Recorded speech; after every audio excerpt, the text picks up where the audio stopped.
Hello, welcome to Jason the Old Millennial. My name is Jason, speaking to you here in my basement in the great state of Kansas. And it's another snowy day in Kansas here. It snowed yesterday. Second week in a row it snowed.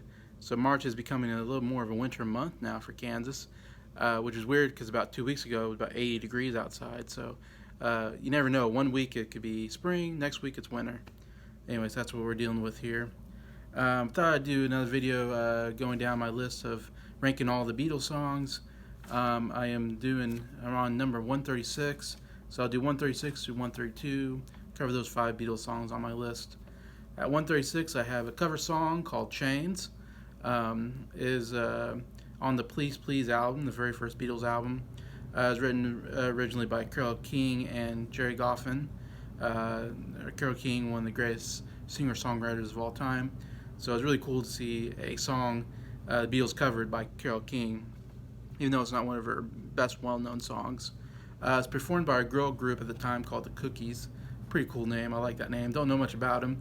They wrote it in 1962, or came out as a hit in 1962. It was number 6 on the Hot R&B singles and number 17 on the Hot 100 chart, so charted fairly well for that group. And the Beatles, of course, took it, and Beatles did a really good job, I thought, with Motown songs and with girl group songs, because they had the good harmonies that they could really perform them.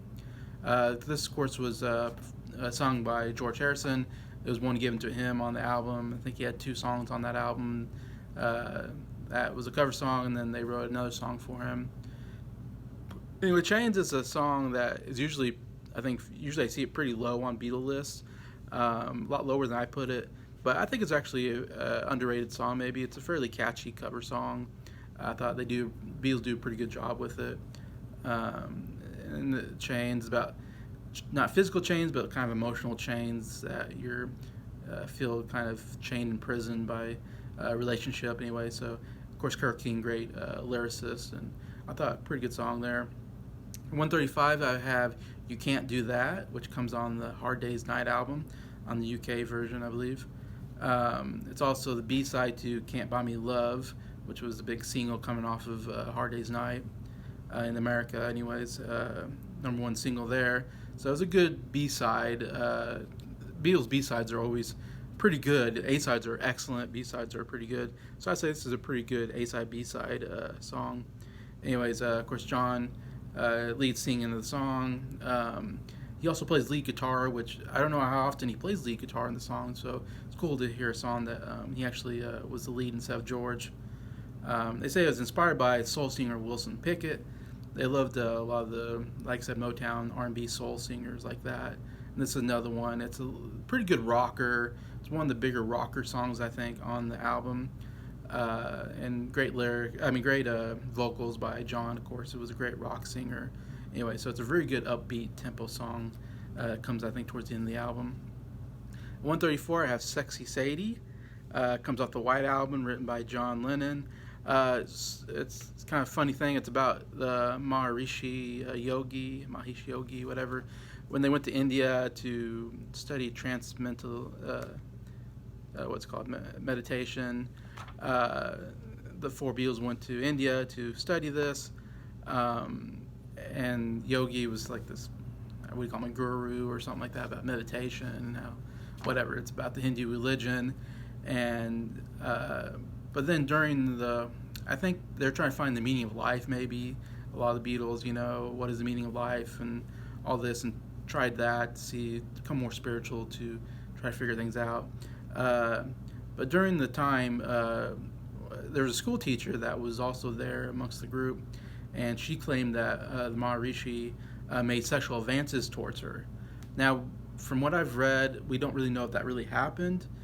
She might have just said that, because there's a lot of these fans, of course, Beatle fans, who wanted their attention, and so they think maybe she was just trying to get the attention of the Beatles by, disregarding the Maharishi and all this. So we don't know if she really was, or she was just lying to get more attention. It's like up to debate about what really happened there. But I think John was kind of disappointed with what was happening. I don't think he was really figuring out the meaning of life. I don't think he thought that Maharishi was all that big of a deal after when he first got there. I think he had respect for him, but then he heard these rumors about sexual advances, and so he kind of went away kind of angry and kind of, famously they kind of left suddenly. John did anyways, and Maharishi said, where are you going? Tell me why you're leaving. And John says, well, if you're so cosmic, you should be able to figure it out. Saying like, you're this big religious guru guy that knows things.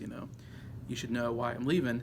Anyway, so it seems to be kind of a bad outing. So Sexy Sadie is, it's instead of, he wanted to call it something about the Maharishi, but he didn't want to make it so, he wanted to make it more subtle, I guess, dig at the Maharishi. So he called it Sexy Sadie, and said, Sexy Sadie, what have you done? You made a fool out of everyone. So that's actually talking about the Maharishi Yogi, whatever in that. Anyway, so interesting song. Yeah, decent song off the White Album. I like the music and the vocals by John is very good. Yeah, very catchy song, I think. At 133, I have Think for Yourself. It comes off the Rubber Soul album, written by George and sung by George. Asks George what's about. He says he doesn't really know, maybe about the government. So he doesn't know exactly what, I mean, I think it's about a relationship, but he acts like he doesn't, it wasn't specifically about like a specific woman or anything.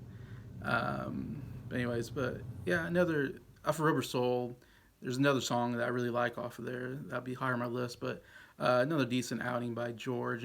George is getting more, he's writing more songs and getting stuff more on the albums, I think, and his writing's getting better, and a lot of his music's getting really good here. And this is kind of, I'd say, starting with The Help, and this Rubber Soul continues that with George, anyways. So Think for Yourself, 133, excuse me. And then the last one, 132, is Act Naturally, another cover song, one of the last cover songs they did, coming off the album Help. It was written by a guy named Johnny Russell, but it's famous by a country singer named Buck Owens and the Buckaroos, which made a #1 country single in 1963. I'm not familiar with Buck Owens. I'm not a big country fan, old school country fan. I guess he's a big deal. I think he's very famous in country music. Anyways, this was a big hit for him. And this is, of course, sung by Ringo. It's one of Ringo's signature songs at this time. And one of my favorite Ringo songs, really, to be honest. It was a B-side to Yesterday. Yesterday being, of course, one of the biggest hits of all time.